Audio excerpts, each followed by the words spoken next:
Good morning to everyone. It's really a pleasure and honor to be here.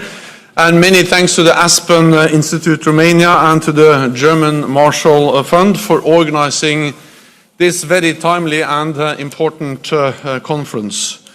Romania is a strong and highly valued NATO ally, and I'm reminded on that every day because one of the great contributions you are making to our alliance is that you actually have provided me with an excellent Deputy Secretary General who reminds me of Romania's commitment to NATO every day. And Mr. Joanna is really a man that I appreciate working with, and he's a friend, and he is also the co-founder of this institute. So it's for many reasons a pleasure to be here this morning. NATO foreign ministers will meet in Bucharest as Russia's war in Ukraine rags on Romania's borders, undermining the international rules-based order. This is a critical time for our security, and we are sending an important message. NATO is here, NATO is vigilant, and NATO is ready to defend every inch of Allied territory.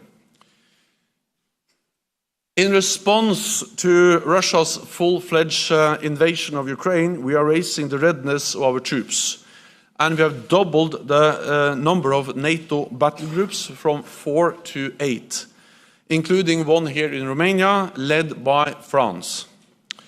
Just last week, NATO allies conducted an exercise to test air and missile defenses in Romania, involving Spanish, Turkish, and US aircraft, as well as French jets flying from the aircraft carrier Charles de Gaulle, demonstrating how NATO allies operate together and are ready to defend every inch, but also the airspace of NATO allies.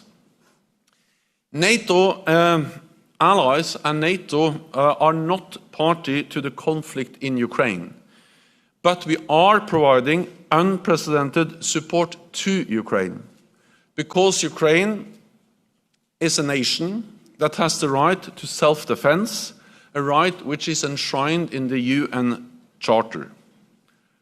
President Putin is failing in his brutal war of aggression.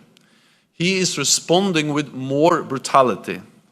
We see wave after wave of deliberate missile attacks on cities and civilian infrastructure, striking homes, hospitals, and power grids. This is terrible for Ukraine. But these are also tough times for us in the rest of Europe and many other countries around the world who face a painful cost of living crisis. Indeed, we are all paying a price for Russia's war against Ukraine. But the price we pay is in money, while the price the Ukrainians pay is in blood. And if we let Putin win, all of us will pay a much higher price for many years to come. Because then the lesson learned for President Putin and other authoritarian leaders is that they can achieve their goals by using brute force. So they will be emboldened to use even more force once again. That will make our world more dangerous and all of us more vulnerable. Therefore, it is in our own long-term security interest to support Ukraine. There can be no lasting peace if the aggressor wins. There can be no lasting peace if oppression and autocracy prevail over freedom and democracy. We know that most wars ends at the negotiating table. But what happens at the negotiating table is inextricably linked to what happens on the battlefield. Therefore, to create the conditions for lasting peace, which ensures that Ukraine prevails as an independent sovereign state, we must continue to provide military support to Ukraine. So our message from Bucharest is that NATO will continue to stand with Ukraine for as long as it takes. We will not back down. Russia's war on Ukraine has not made us forget other partners facing Russian pressure, intimidation and aggression. It has actually made our partnerships even more important. That is why NATO foreign ministers will meet their Ukrainian counterpart, as well as with Georgia, Moldova, and Bosnia-Herzegovina, to address the challenges we face and to enhance our support for their resilience, political independence, and the modernization of the armed forces, so that they can better defend themselves. If they are safer, we will be more secure.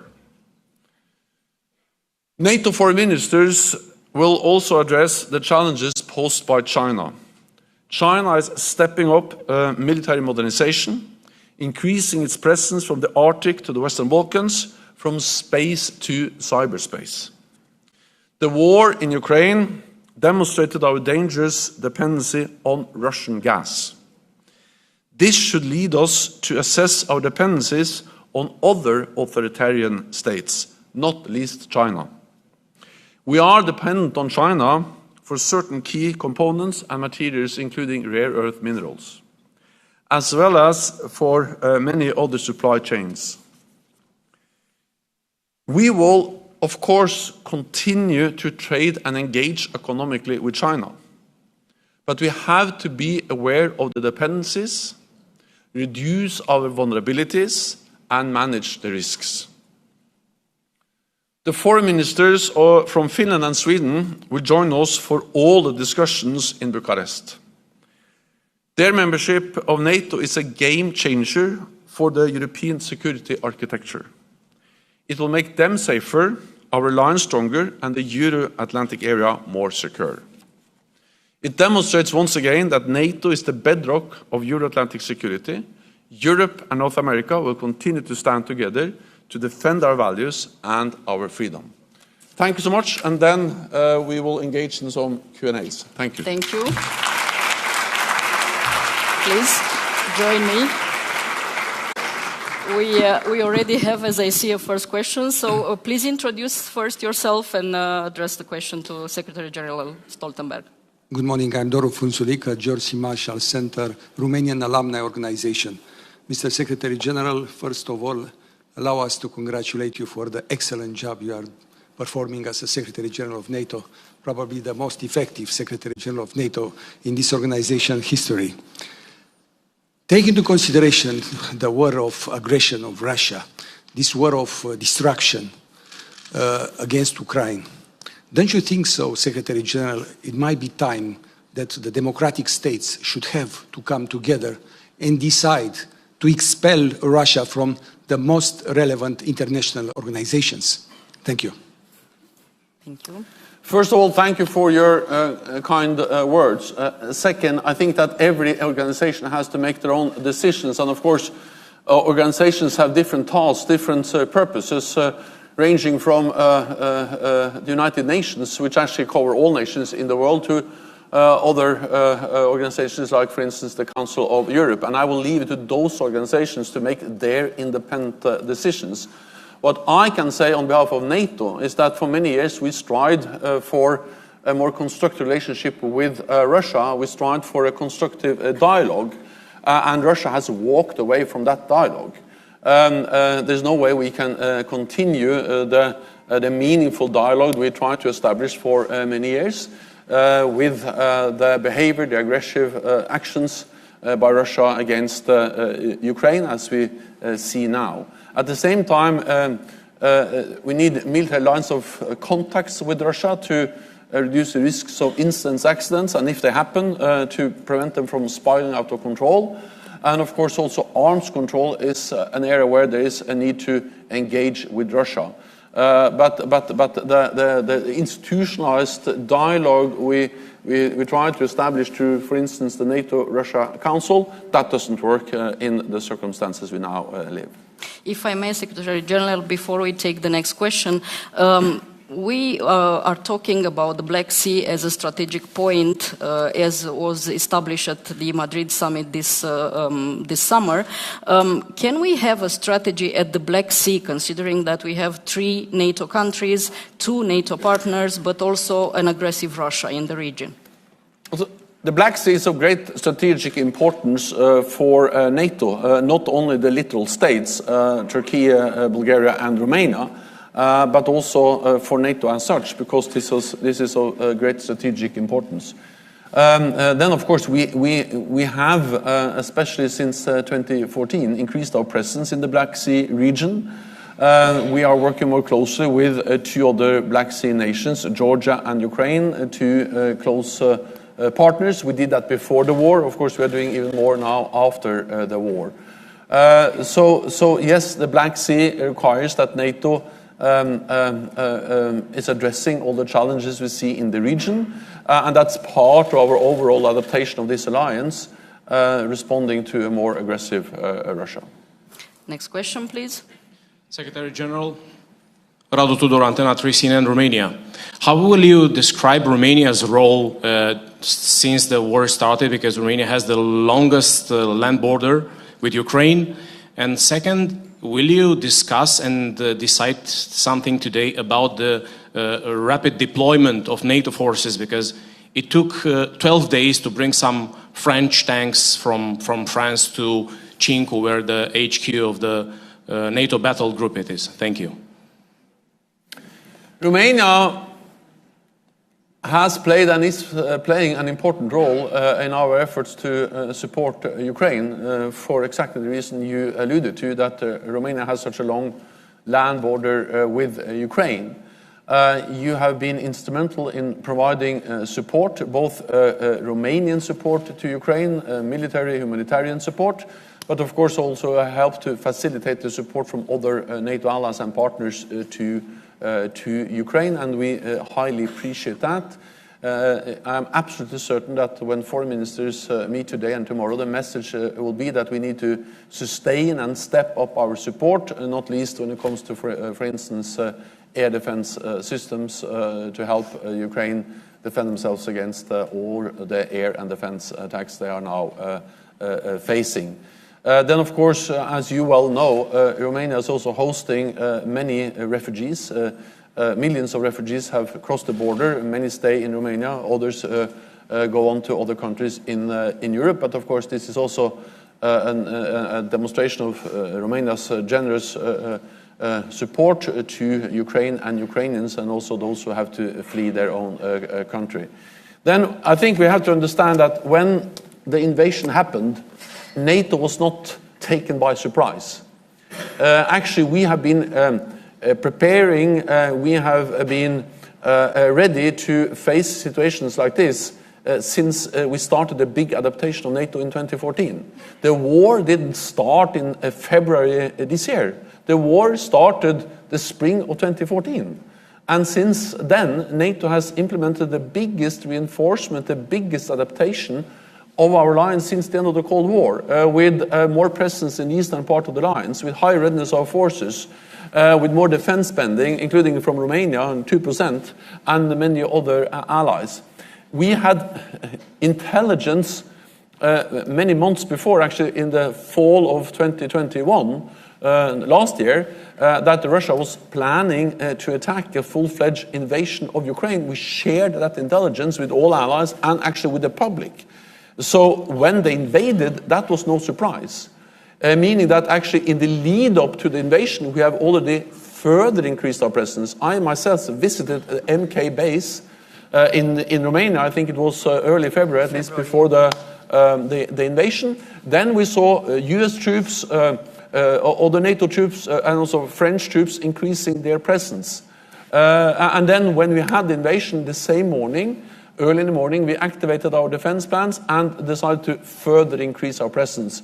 So it's not as we're totally unprepared for, in a way, 8 years, so from 2014 to 2022, and then suddenly wake up in the morning and start to act. We have acted over a long period of time. We actually stepped up in the weeks ahead of the invasion, and then after the invasion, many allies, but not least France, leading the battle group, have further increased their presence. This is backed by significant naval power in the Black Sea, in the Baltic Sea, and in the and in the Mediterranean, and also with a lot of air power, and we can quickly reinforce even more if needed. Do we have another question? Okay, please. Michał Baranowski, GMF, Warsaw, Poland. Secretary General, first of all, thank you very much for your leadership. I have two questions. One is about Ukraine's relations and eventual membership at NATO. We all remember that in 2008, the alliance has said there was an agreement that Ukraine and Georgia will be members. Of course, since then, they asked to be part of the alliance. Where are we in this process? How would you define the relationship between alliance and Ukraine in the coming months? The second one, if I may, is about the Vilnius summit in July this year. What is alliance's ambition when it comes to the force structure? I agree with what you said, that alliance has responded very quickly. Also, our American allies have been very quick in responding ahead of February 24th. But what can we expect post-Vilnius to really address this issue on the longer term? Thanks. First, on Ukraine, you asked me to define our relationship. Well, our relationship is a very close partnership. It is a relationship where NATO allies have proven their willingness to support Ukraine in an unprecedented way. We have never seen support to any other country in the same way that NATO allies, partners from Australia to New Zealand, of course, working together with the European Union and many others are providing to Ukraine. And of course, the military support is the most critical one. That is coordinated in what we call the US-led Rammstein format. NATO allies and NATO participate in that, but it goes beyond. There's a global effort to provide support to Ukraine. So this is unprecedented. Let me also say that, again, this didn't start in February this year. I was in Ukraine, I was in Lviv and also in Yavoriv, where there was a training center, one of the training centers that was actually bombed very early in the war. And there I was there in 2014, and there I saw Canadian troops, British troops, and US troops training Ukrainian troops. So the reality was that when the invasion happened in February this year, compared to 2014, the Ukrainian troops were and armed forces were much better trained, they were much bigger, much better equipped, and much better led. That's one of the main reasons why they were able to fight back. So the reality is that the partnership, the support that NATO allies have provided for many years, training tens of thousands of troops, also up till the invasion, that has proven to be extremely critical and extremely important, demonstrating the close partnership. Of course, the gains and the victories the Ukrainians have made, that belongs to the bravery, to the courage of the Ukrainian troops and armed forces. But it has been critical that they have received support from partners in NATO, and we will continue to do so. Then, yes, you are right. We made a decision in Bucharest in 2008 at the summit. I was there as a young, not so young, but not as old as today, as representing Norway as Prime Minister. I remember very well the decisions. We stand by those decisions. NATO's door is open.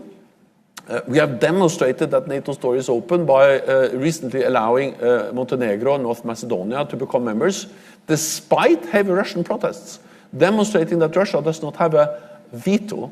It's for the 30 allies and the Aspen countries to decide on membership, no one else. And now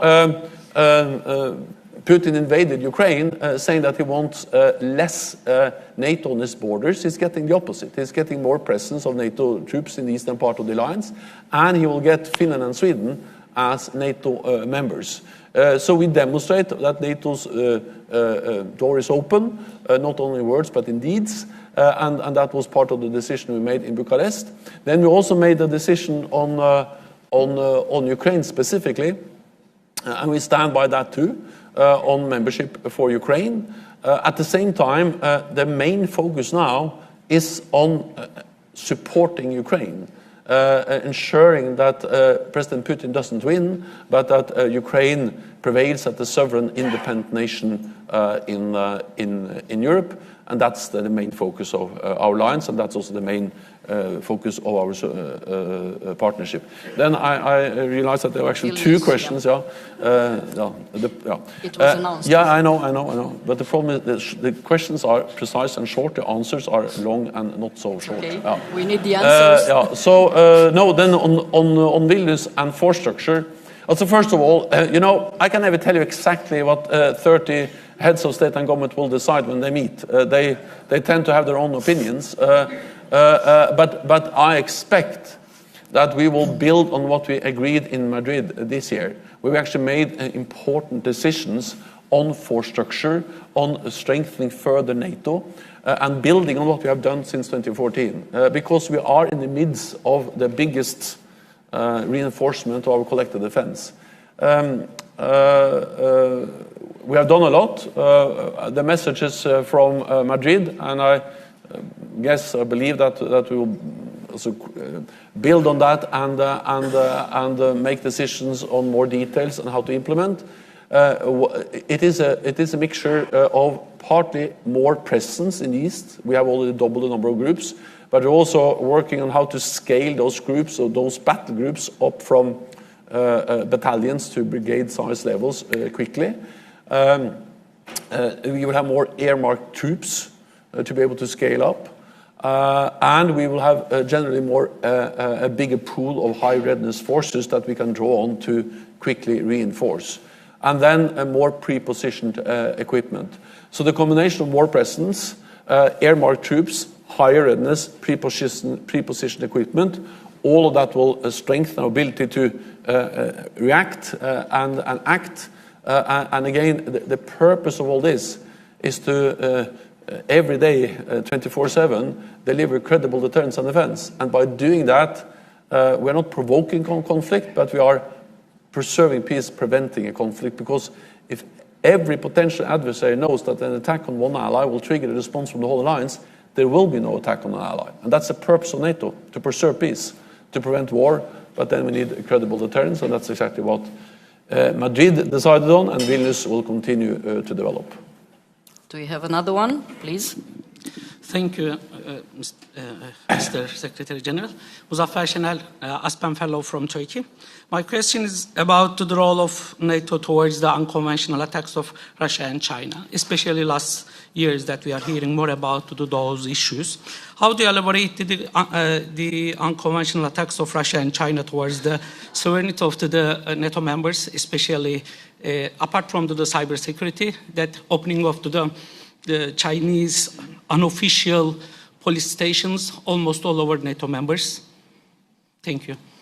How do you elaborate on those issues? No, of course, it is about the homeland security, but it's part of the peace and security. That's why I want to ask.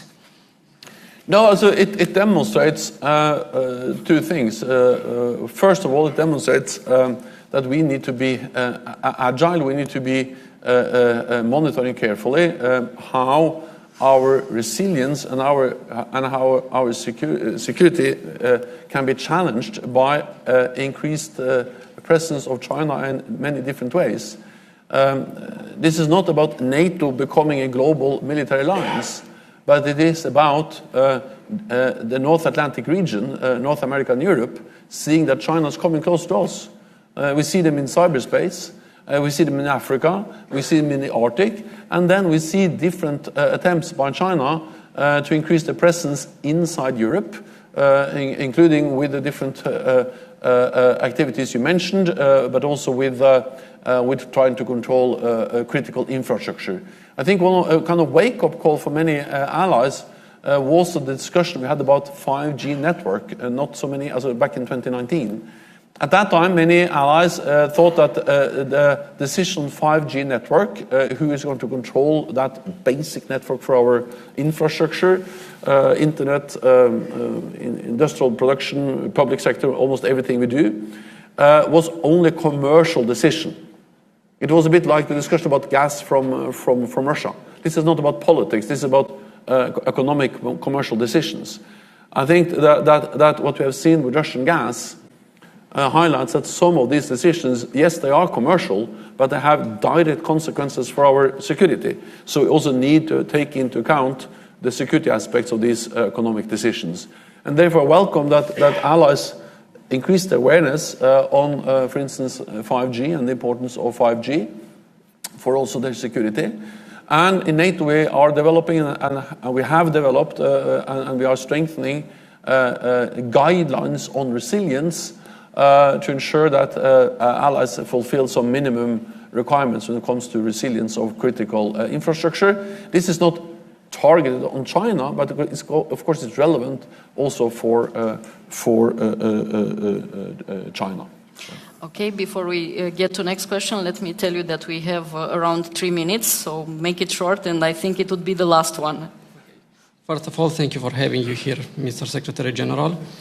Because there is no debate on the cause of the war, and most of the media is referring only on the effect on how this event is now unfolding, insisting on the simplistic argument about Russia's thirst of conquering new territories, I'd like to know your opinion if there were indeed reasons of concern from Russia to take this action, taking into account 3 important aspects they are claiming. First, proximity security guarantees. 2, violation of the minority rights, which are documented with dozens of reports from media institutions and NGOs of how Ukrainian militia were oppressing Russian businesses in the Donbas region between 2014-2020. And third, the language issue, here with the amendment that the Venice Commission sanctions Ukraine language bill in December 2019. So which one of these 3 topics could be considered as a threat from the Russian part, and who can be seen responsible for the failure of negotiations, because previous agreements, like the Minsk agreement, vouched by European parts, stood as a buffer for not exploding this war. What happened in the meantime? Thank you. None of the points you mentioned are in any way an excuse for a brutal invasion, a war or aggression against a neighbor. Of course, there are always differences and disagreements between countries. That happens all the time, and we have institutions and mechanisms to address those differences. But that doesn't in any way provide an excuse for invading a sovereign democratic nation. Ukraine is a democratic nation. They change government after free elections in a peaceful way. Ukraine is a sovereign independent nation with internationally recognized borders, including by Russia, several times. First, when Ukraine got their independence. Second, in the Budapest memorandum, where actually they guaranteed the borders of Ukraine as part of an agreement with Ukraine to get rid of all the nuclear weapons. So this whole idea that there may be some issues related to language, that's an excuse for a full-fledged invasion of other country, that's absolutely unacceptable and very dangerous. Because there are many minorities in many European countries, and if there were some complaints, and there are some complaints about minority rights in different countries, right or wrong, I'm not saying whether it's right or wrong, but there are complaints, that if you just start to believe that could be an excuse for the brutal war with thousands of people killed, damage, bombing of civilians, then it's absolutely unacceptable and extremely dangerous for the whole of Europe. The way we have preserved peace in Europe since the Second World War is to accept borders and to say that when there are differences, then we sit down, we discuss them, and we have the Venice Commission, we have the European Council, the Council of Europe, we have bilateral arrangements, negotiations to solve those issues. So I don't know exactly what you indicate with your question, but if you believe that any of those points could be a kind of excuse for an invasion, it's absolutely wrong, and it's extremely dangerous to allow that kind of thinking. The first point was about security guarantees or something like that. Also, based on this idea that NATO is a threat and Ukraine was a threat to Russia, no. NATO is a defensive alliance. Ukraine has never been a threat to Russia. Russia has been a threat to Ukraine. They annexed Crimea back in 2014, and they used their forces to control eastern part of Donbass, which is within undisputed international recognized borders of Ukraine. Then I also believe that, linked to what you said, this idea that NATO enlargement is kind of aggressive. So NATO enlargement is a result of democratic decisions taken by democratic nations, and it's not against Russia, but it's because free, independent nations feel that they are more safe when they stand together with others. And Russia has always pledged or said that if a neighbor of Russia becomes a NATO ally, that's a provocation. I'm coming from a country, Norway, bordering Russia. And actually, when NATO was established, Norway was the only NATO ally bordering Russia. No other NATO ally bordered Russia. And Russia, back in 1914 and 1949, said it was absolutely unacceptable that NATO should become that Norway should become a NATO member. It was a provocation. It was not a provocation. It was a free democratic will of Norwegians to join NATO. And I'm glad that Washington, London, Paris, and the other founding members of NATO said that's okay. And in exactly the same way, when Lithuania or Latvia joined, or when Romania joined, it was not NATO forcing Romania into NATO. It was Romania that wanted, because they have free and independent elections, elected governments that wanted to join NATO. So I respect the will of Romania to be a part of NATO, and President Putin cannot deny sovereign nations to make their own sovereign decisions. That is not a threat to Russia, but it's his lack of understanding of what free and independent nations can do. And I think what he's afraid of is democracy and freedom. And that's the main challenge for him, and he don't want that, and that's the reason why he has invaded Ukraine.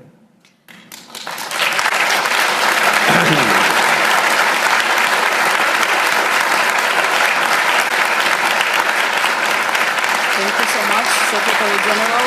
And